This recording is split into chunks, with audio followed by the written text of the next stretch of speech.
Welcome to our channel. Today we how to disable DocuSign notification emails for policy forms. Quick tutorial step by step clearly.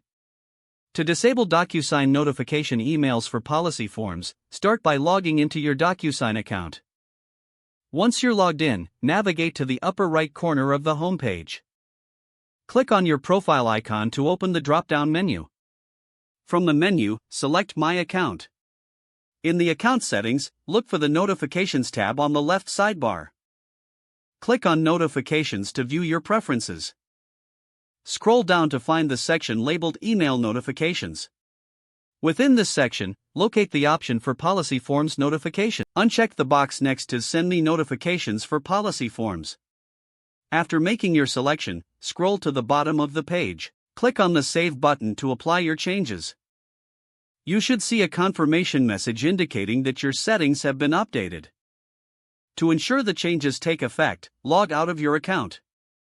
Then, log back in to verify that you no longer receive notification emails for policy forms. And that's it. You've successfully disabled DocuSign notification emails for policy forms.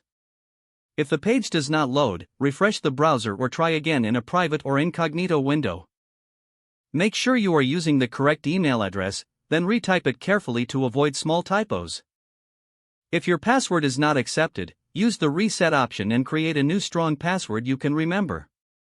Check your spam folder for verification or security emails, then complete any requested confirmation steps. Enable two-factor authentication if available to improve account security and reduce unauthorized access risk. After signing in, review your profile details so your contact information and settings are accurate and current. If you see an error message, note it down and try again after restarting your device and internet connection. Log out when you finish, especially on shared devices, to keep your account and payment information secure. If the page does not load, refresh the browser or try again in a private or incognito window. Make sure you are using the correct email address, then retype it carefully to avoid small typos. If your password is not accepted, use the reset option and create a new strong password you can remember.